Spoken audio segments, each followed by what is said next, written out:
In this guide, I'm going to show you how you could set your age group here on Roblox. Before you do get into this guide, make sure to like the video and subscribe to the channel with all notifications on. It really does help the channel and lets us know that you want more content like this. We'd greatly appreciate it. And if at any point throughout this guide you do have any questions, just ask them down in the comment section below and we can help you out further. I'm going to be doing my best to reply to every single comment down there.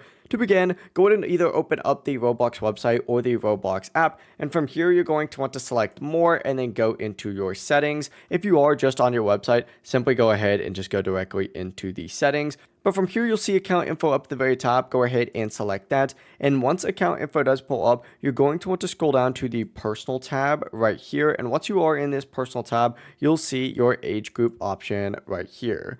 Now, if your age group doesn't show as verified or checked, you will need to complete an age verification option to unlock certain features like chat. But it really is as simple as that. If you guys did have any questions, just ask them down in the comment section below and we can help you out further. I'm going to be doing my best to reply to every single comment down there. Before you do leave this guide though, make sure to like the video and subscribe to the channel with all notifications on. It really does help us out and lets us know that you want more content like this. We'd greatly appreciate it. Have a great rest of your day though. Peace.